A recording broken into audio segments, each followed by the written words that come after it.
आज के दौर में भारत ने दुनिया भर में अपनी धाक बनाई है और हर मोर्चे पर अपनी अलग पहचान दी है। अमेरिका से तनाव के चलते अब भारत रशिया और न्यूजीलैंड जैसे देशों के साथ व्यापार बढ़ाना चाहता है। बड़ी खबर यह है कि पीएम मोदी ने न्यूजीलैंड के पीएम से फोन पर बातचीत की और इसका नतीजा ये रहा कि भारत और न्यूजीलैंड के बीच एफटीए का ऐलान हुआ। यानी भारत और न्यूजीलैंड के बीच ऐतिहासिक मुक्त व्यापार समझौता हुआ है। भारत का ये 7वां मुक्त व्यापार समझौता है। न्यूजीलैंड के 95% निर्यात पर टैरिफ में कटौती हुई तो न्यूजीलैंड से एफटीए के साथ भारत को क्या फायदा होगा? दोनों देशों के बीच अभी कितना व्यापार होता है? इस समझौते से क्या हासिल होगा? अब भारत और न्यूजीलैंड के फ्री ट्रेड एग्रीमेंट के पीछे की कहानी क्या है, आज बताएंगे आपको। इधर बिहार में जेडीयू ने एक बड़ा दावा किया है। दावा इतना बड़ा है कि आरजेडी सुप्रीमो तेजस्वी यादव चैन से सो नहीं पाएंगे। जेडीयू की माने तो बिहार की राजनीति अब 360 डिग्री से घूमने जा रही है। तो क्या है जेडीयू के 18 विधायकों वाला सच, आज आपको ये भी बताएंगे। और इसके अलावा उत्तराखंड में भू माफियाओं का कैसा कहर चल रहा है, कैसे वन विभाग की जमीन पर कब्जा किया जा रहा है और सरकार की नाक के नीचे से जमीनें हथियाई जा रही हैं। तो कौन लोग हैं इसके पीछे, क्या है इनका एजेंडा और सुप्रीम कोर्ट ने इस पर क्या प्रतिक्रिया दी है, एक नजर इस पर भी आज के शो में। नमस्कार, खबर प्रधान शो देख रहे हैं आप और मैं हूं संगीता श्रीवास्तव।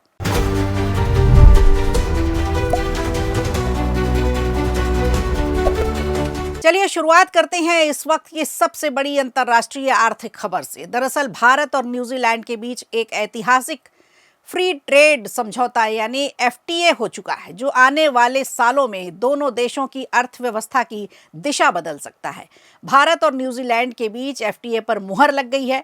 दोनों देशों ने 10 वर्षों से अटके समझौते पर बातचीत को इस साल मार्च में शुरू किया था। अब ठीक 9 महीने बाद दोनों देशों के व्यापार को लेकर बड़ी खुशखबरी आई है। बताया जा रहा है कि समझौते के तहत न्यूजीलैंड के 95% प्रोडक्ट अब भारत में लगने वाला टैरिफ को खत्म कर दिया गया है और फिर इसमें भारी कटौती भी की गई है। ये समझौता न्यूजीलैंड के लिए भारत के 140 करोड़ उपभोक्ताओं तक सीधी पहुंच का एक बड़ा मौका माना जा रहा है। जानकारी के मुताबिक इस एफटीए के लागू होते ही 57% वस्तुओं पर पहले ही दिन से कोई टैक्स नहीं लगेगा और समय के साथ ये आंकड़ा बढ़कर 82% तक पहुंच जाएगा, जबकि बाकी 13% उत्पादों पर टैक्स में बड़ी कटौती की जाएगी।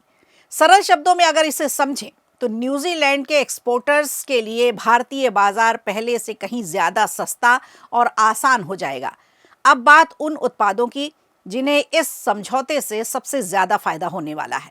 न्यूजीलैंड से आने वाले मटन, ऊन, कोयला और वनस्पति उत्पादों पर टैक्स तुरंत खत्म कर दिया गया है।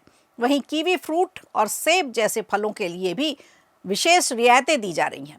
साथ ही समुद्री उत्पादों की बात करें तो मछली और बाकी के जो सी फूड है उन पर जो टैक्स लगता था वो अगले 7 वर्षों तक के लिए पूरी तरह से समाप्त कर दिया गया है। यानी अब आने वाले समय में भारतीय बाजार में न्यूजीलैंड के उत्पाद, प्रोडक्ट और भी ज़्यादा अच्छे दामों में देखने को मिलेंगे। इनमें कंपटीशन और भी ज़्यादा हो जाएगा। अब ये समझौता सिर्फ कृषि और वस्तुओं तक सीमित नहीं है, खाने पीने की चीज़ों तक सीमित नहीं है। इसमें वित्तीय सेवाएं भी हैं, ई पेमेंट्स भी हैं, फिनटेक जैसे आधुनिक क्षेत्रों को भी इसमें शामिल किया गया है। इससे दोनों देशों के स्टार्टअप और डिजिटल कंपनियों के लिए भी नए रास्ते खुलेंगे। इस ऐतिहासिक समझौते की घोषणा उस समय हुई जब प्रधानमंत्री नरेंद्र मोदी ने न्यूजीलैंड के प्रधानमंत्री क्रिस्टोफर लक्सन के बीच फोन से बातचीत की। दोनों नेताओं ने एफटीए को द्विपक्षीय संबंधों में एक नया मील का पत्थर बताया। इसके अलावा दोनों देशों ने अगले 5 सालों के लिए आपसी समझौते को दोगुना करने का लक्ष्य रखा है। साथ ही अगले 15 सालों की बात करें तो न्यूजीलैंड से भारत में 20 अरब डॉलर के निवेश का रोड मैप भी तैयार कर लिया गया है। अब इस समझौते का असर सिर्फ व्यापार तक सीमित नहीं रहेगा। कृषि, एमएसएमई सेक्टर, शिक्षा, खेल और लोगों के बीच संपर्क यानी कम्युनिकेशन क्षेत्रों में भी नए अवसर पैदा करेगा। भारतीय युवाओं और प्रोफेशनल्स के लिए एक सुनहरा मौका है। न्यूजीलैंड में संभावनाएं बढ़ गई हैं, तो वहीं अब न्यूजीलैंड के निवेशकों को भी भारत में एक बड़ा बाजार मिलेगा। न्यूजीलैंड के प्रधानमंत्री क्रिस्टोफर लक्सन ने सोशल मीडिया प्लेटफॉर्म एक्स पर लिखा है कि भारत के साथ समझौता हुआ। ये मुक्त व्यापार समझौता न्यूजीलैंड के किसानों के लिए, यहाँ के उत्पादकों के लिए, यहाँ के बिजनेसमैन के लिए, व्यापार के लिए, व्यवसाय के लिए नए अवसर खोलेगा। निर्यात बढ़ेगा, इससे रोजगार बनेंगे और लोगों की आय में भी इजाफा होगा। वहीं भारत के विदेश मंत्री एस जयशंकर ने इसे लेकर कहा है कि प्रधानमंत्री नरेंद्र मोदी और प्रधानमंत्री लक्सन के मार्गदर्शन में एफटीए भारत न्यूजीलैंड साझेदारी को तेजी से विकास के रास्ते पर ले जाएगा। व्यापार, निवेश और आर्थिक सहयोग को ये मजबूती देगा। तो कुल मिलाकर भारत और न्यूजीलैंड एफटीए दोनों देशों के लिए विन विन डील साबित होने जा रहा है। जहां भारत को बेहतर गुणवत्ता वाले उत्पाद मिलेंगे, निवेश बढ़ेगा, तो वहीं न्यूजीलैंड को भी दुनिया के सबसे बड़े बाजार में से सीधी पहुंच बनेगी। और हालांकि भारत ने इस साल 2 बड़ी डील क्रैक भी की हैं, जिनमें एक रशिया के साथ और दूसरा न्यूजीलैंड के साथ, जो दिखाता है कि भारत की विदेश नीति पहले के मुताबिक काफी हद तक सही दिशा में है। तो सोचिए, एक देश जिसे अमेरिका और यूरोप थर्ड वर्ल्ड में गिनते थे, आज वही देश दुनिया के मार्केट में सबसे ज्यादा कमाल दिखा रहा है।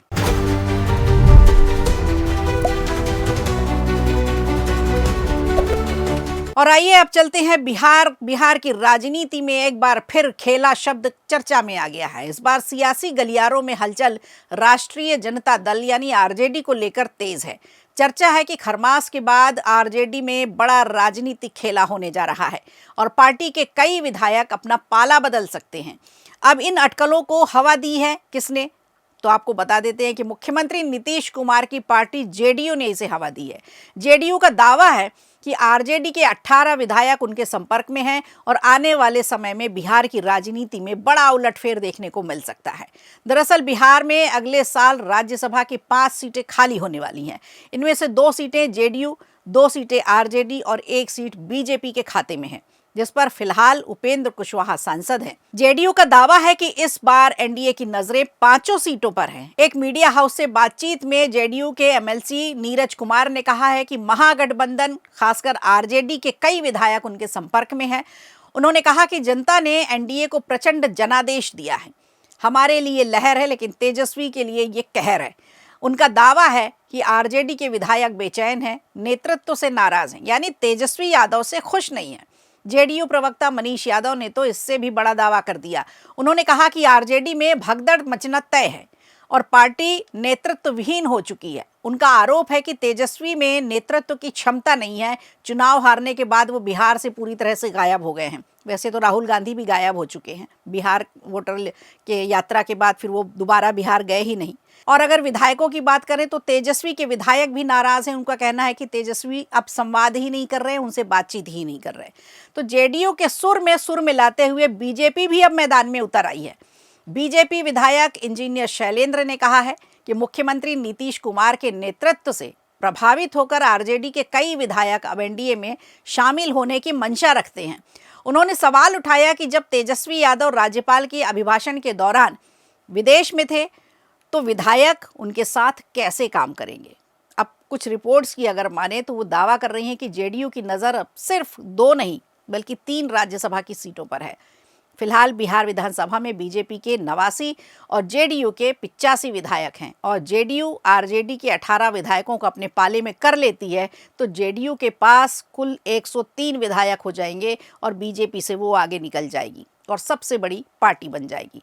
ऐसे में 2 सीटें जीतने के बाद जेडीयू की नज़र 5वीं सीट पर भी होगी, जिसके लिए उसे चिराग पासवान की पार्टी और बीजेपी के शेष विधायक के समर्थन की जरूरत पड़ेगी। हालांकि आरजेडी ने बीजेपी जेडीयू के इन सभी दावों को सिरे से नकार दिया है, खारिज कर दिया है।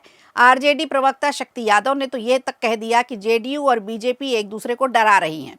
उन्होंने कहा कि अगर 18 विधायक उनके संपर्क में हैं तो उनके बीच की जो अंदरूनी लड़ाई है, अंदरूनी कलह है, आरजेडी में किसी तरह की कोई भगदड़ नहीं है। तो कुल मिलाकर बिहार की राजनीति में एक बार फिर सियासी तापमान बढ़ता नजर आ रहा है।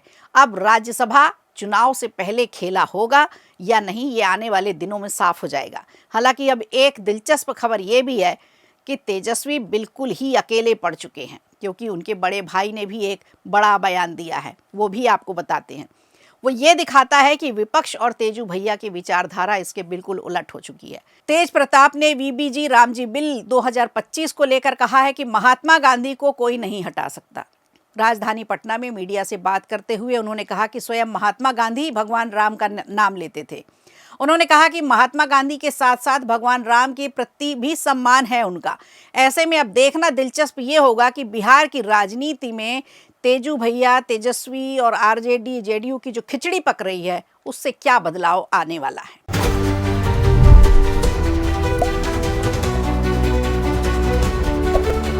और इधर उत्तराखंड के जंगलों में भूमाफियाओं का दखल बढ़ता जा रहा है। इसी से जुड़ा एक गंभीर मामला इन दिनों सुर्खियों में है। सवाल उठ रहे हैं कि क्या वन इलाकों में प्री प्लान तरीके से अवैध कब्जे किए जा रहे हैं और क्या वन गुर्जर समुदाय से जुड़ी कुछ गतिविधियां हैं, जैसे पर्यावरण, वन्यजीव और कानून व्यवस्था के लिए ये सब चुनौती बन रहे हैं। कुछ संगठनों और स्थानीय सूत्रों का दावा यहां तक है कि वन विभाग की खामियों का फायदा उठाकर राज्य के निचले हिस्से, तराई वाला इलाका और पर्वतीय इलाका, दोनों तरफ जो वन की ज़मीन है, वन विभाग की ज़मीनें हैं, उस पर अतिक्रमण किया जा रहा है। इन दावों के अनुसार कार्बेट और राजाजी टाइगर रिजर्व से जुड़े विस्थापन कार्यक्रमों के दौरान परिवारों की संख्या को लेकर बहुत सी गड़बड़ियां सामने आई हैं, अनियमितताएं सामने आई हैं। बताया ये जा रहा है कि 1998 का एक सर्वे है जहां 512 परिवार उसमें दर्ज थे। विस्थापन के समय ये संख्या कई गुना बढ़कर हजारों में आ गई है। दावा ये भी है कि कुछ मामलों में परिवार की परिभाषा को लेकर भी विवाद हो गया, जिसका लाभ उठाकर अतिरिक्त दावे किए गए। आरोप ये है कि जिन परिवारों को विस्थापन के तहत 1 हेक्टेयर भूमि या मुआवजा दिया जाता है, उनमें कुछ लोगों ने भूमि का अनाधिकृत लेन देन भी किया है, फिर से वन क्षेत्रों में बसाहट कर ली है। यानी जो वन विभाग की ज़मीनें हैं उन पर अवैध रूप से कब्जा किया जा रहा है, कभी एक परिवार या परिवार के कई लोगों के माध्यम से। तो वन विभाग के कुछ आंतरिक आकलनों की बात करें तो हजारों हेक्टेयर वन भूमि ऐसी है जहां पर अतिक्रमण की बात कही जा रही है। यहाँ वन्य जीव संरक्षण को लेकर एक गंभीर आरोप भी सामने आ रहा है। वन विभाग की पूर्व कार्रवाइयों के रिकॉर्ड के मुताबिक कुछ मामलों में वन्य जीव अपराध दर्ज किए गए हैं। यहाँ पर शिकार किया जा रहा है जो कि पूरी तरह से बैन है, जिनमें बाघ की खाल, हाथी दांत जैसी चीज़ें हैं, इनके सबूत भी मिले हैं। अब ये व्यक्तिगत आपराधिक मामले हैं या किसी समुदाय के स्तर पर ये ग्रुप इसे कर रहा है, इस पर अभी निष्कर्ष निकालना बाकी है। सीमा से सटे संवेदनशील इलाकों की बात करें तो गोविंद पशु विहार में चराई के लिए आवाजाही को लेकर के कुछ नियम बनाए गए हैं या कुछ नियम अभी जो कमज़ोर हैं उन्हें बनाने की मांग रखी जा रही है। तो अधिकारियों का कहना ये है कि इन क्षेत्रों में स्नो लेपर्ड, कस्तूरी मृग और भी दुर्लभ जानवर हैं जो होते हैं, और इसके अलावा कई वनस्पतियां ऐसी हैं जिनका संरक्षण बहुत ज़रूरी है, वो भी दुर्लभ है। इसी बीच सुप्रीम कोर्ट ने उत्तराखंड में वनभूमि पर कथित कब्जों को लेकर कड़ी टिप्पणी की है। मुख्य न्यायाधीश न्यायमूर्ति सूर्यकांत और न्यायमूर्ति जॉय माल्या बागची की पीठ ने मामले को स्वतः संज्ञान लेते हुए राज्य प्रशासन की निष्क्रियता पर सवाल उठा दिए हैं। अदालत ने निर्देश दे दिया है कि मुख्य सचिव और प्रधान मुख्य वन संरक्षक एक जांच समिति बनाएं और पूरी रिपोर्ट विस्तृत से पेश करें। अंतरिम आदेश में विवादित भूमि की बिक्री, निर्माण और तीसरे पक्ष के अधिकार पर भी रोक लगाई जाए, और खाली भूमि उसे लेकर के भी कोर्ट ने आदेश दिया है कि खाली भूमि को प्रशासन अपने कब्जे में लेने के निर्देश दे। वन विभाग के नोडल अधिकारी डॉक्टर पराग मधुकर धकाते का ये कहना है कि सभी प्रभागों से रिपोर्ट मंगाई जा चुकी है। यदि किसी के पास 1 हेक्टेयर से अधिक ज़मीनें हैं जो अनाधिकृत रूप से खरीदी गई हैं या बेची गई हैं, तो वन विभाग अधिनियम के तहत उस पर कार्रवाई की जाएगी। अब ये मामला पर्यावरण संरक्षण का है, कानून के पालन का है और प्रशासनिक स्तर पर भी जवाबदेही बनती है इसमें। तो जांच पूरी होने के बाद पूरी तस्वीर साफ होगी और देखना होगा कि धामी सरकार इस पर क्या एक्शन लेती है। तो खबर प्रधान में आज के लिए इतना ही। दीजिए इजाजत, नमस्कार। वीडियो अच्छा लगा हो तो लाइक कीजिए, शेयर कीजिए और कमेंट बॉक्स में हमें ज़रूर बताइए।